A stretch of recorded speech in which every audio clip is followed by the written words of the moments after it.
আয়ুষ্মান কার্ডের offline form fill up কিভাবে করবেন। যাদের কাছে আয়ুষ্মান কার্ডের অফলাইন ফর্ম এসছে, আমি ফর্মটা এখানে লাগিয়ে দেবো। যাদের কাছে ফর্ম এসছে তারা অফলাইন কিভাবে ফর্মটি ফিল আপ করবেন। আর আজকের ভিডিওটি লাস্ট পর্যন্ত দেখুন।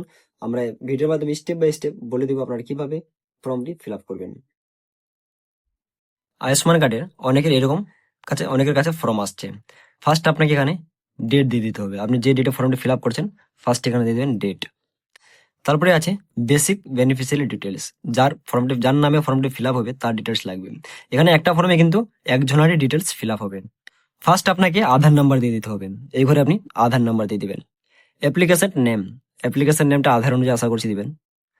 তারপরে চাইছে রেশন কার্ড নাম্বারটা দেখে আপনারা দিয়ে দিবেন। এবার বলছে ক্যাটাগরি, আপনার রেশন কার্ডটি কি ক্যাটাগরিতে আছে। যদি ওয়াই হয় এখানে টিক দিবেন, এসপি ডবল এইচ হলে এসপি ডবল এইচ ঘরে, পিএইচএস হলে পিএইচএস এর ঘরে, আর কেস ওয়াই 1 হলে এই ঘরে, আর কেস ওয়াই 2 হলে এই ঘরে, জেনারেল হলে এই ঘরে। এবার বলছে আধার লিঙ্ক মোবাইল নাম্বার, আপনার আধার কার্ডের সঙ্গে যে মোবাইল নাম্বারটি লিঙ্ক আছে আপনারা সেই নাম্বারটি এখানে দিবেন। জেন্ডার সিলেক্ট করে নেবেন, মেল বা ফিমেল আপনাদের কাছে যেটা হবে। ডেট অফ বার্থ, আপনার আধার কার্ডে যে জন্ম তারিখটি আছে সেই ডেট অফ বার্থ এখানে বসিয়ে দিবেন। এখানে চাইছে full address, house number, state, village, ward. আপনার ক্ষেত্রে আপনার যা অ্যাড্রেস আছে ফুল অ্যাড্রেসটি পিনকোড সমেত বসিয়ে দিবেন।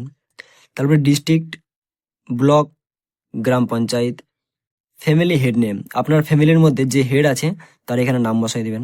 আপনার ফ্যামিলিতে টোটাল মেম্বার কতজন আছেন, টোটাল ফ্যামিলি মেম্বার যতজন ফ্যামিলি মেম্বার আছে এখানে ফ্যামিলি মেম্বার নাম্বার বসিয়ে দিবেন। যদি 2 জন হয় 2 জন, 4 জন হলে 4 জন, 10 জন হলে 10 জন, যতজন নাম্বার আছে এই ঘরে নাম্বার দিয়ে দিবেন। প্যান কার্ড নাম্বার, আপনার যদি প্যান কার্ড থাকে তাহলে প্যান কার্ড নাম্বার দিয়ে দিবেন, যদি না থাকে তাহলে ঘরটি ফাঁকা রেখে দেবেন।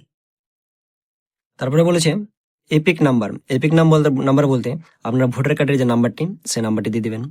এসি নাম্বার বলতে আপনার অ্যাসেম্বলি নাম্বার। পার্ট নাম্বার, আপনি এখানে পার্ট নাম্বার দিয়ে দেবেন এবং সিরিয়াল নাম্বার দিয়ে দেবেন। অ্যাসেম্বলি, পার্ট নাম্বার এবং সিরিয়াল নাম্বার কোথা থেকে পাবেন, আপনারা এনভিএসপির সাইট গিয়ে, ন্যাশনাল ভোটার সার্ভিস পোর্টাল, ওই পোর্টালে গিয়ে আপনার এপিক নাম্বার দিয়ে দেখে নিতে পারবেন যে আপনার অ্যাসেম্বলি নাম্বার কত আছে, পার্ট নাম্বার কত আছে এবং সিরিয়াল নাম্বার কত আছে। আপনারা এনভিএসপির সাইডে গিয়ে সেখানে একটি সার্চ বলে অপশন আছে, আপনার এপিক নাম্বার দিয়ে সেখানে সার্চ করবেন এবং সার্চ করে দেখে নেবেন আপনার অ্যাসেম্বলি নাম্বার, পার্ট নাম্বার এবং সিরিয়াল নাম্বার যেটা আছে আপনারা আপনাদের মতন বসিয়ে দেবেন। এখানে বলেছে SSURN number, Swasthya Sathi card details. যদি আপনার কাছে স্বাস্থ্যসাথী কার্ড আগে থেকে থাকে তাহলে আপনার স্বাস্থ্যসাথী কার্ডের নাম্বারটা এখানে বসিয়ে দেবেন। তারপরে কয়েকটা অপশন দিয়েছে, যদি আপনার দেখলো ইয়েস হয় তাহলে ইয়েস করবেন এবং নো হলে নো করবেন। ইয়েস নো টিক চিহ্নের ব্যাপার আছে, যেগুলো আছে আপনারা সেরকম ফর্মটাকে ফিল আপ করে নেবেন। যদি ইয়েস হয় আপনাকে ইয়েস করবেন, যদি নো হয় তাহলে নো করবেন। এগুলো ইয়েস নো করার পর একদম নিচে দিকে চলে আসবেন, দেখবেন এখানে একটা এই অপশনে টিক চিহ্ন দিতে হবে। টিক দেওয়ার পরে এখানে আপনাকে আপনার সিগনেচার, বা যদি আপনি সিগনেচার করতে না পারেন তাহলে আপনি এখানে টিপস দিয়ে দিতে পারবেন। তো আপনাদেরকে ফর্মটি আশা করছি বুঝে নিতে পেরেছেন কিভাবে ফর্মটি ফিল আপ করতে হবে। তো আমাদের আজকের ভিডিও ছিল এই পর্যন্তই। এরকম ইনফরমেশন ভিডিও পাওয়ার জন্য আমাদের চ্যানেলটি সাবস্ক্রাইব করে পাশে থাকবেন, যাতে পরবর্তী ভিডিও ছাড়লে আপনাদের কাছে সর্বপ্রথম গিয়ে পৌঁছায়। ধন্যবাদ।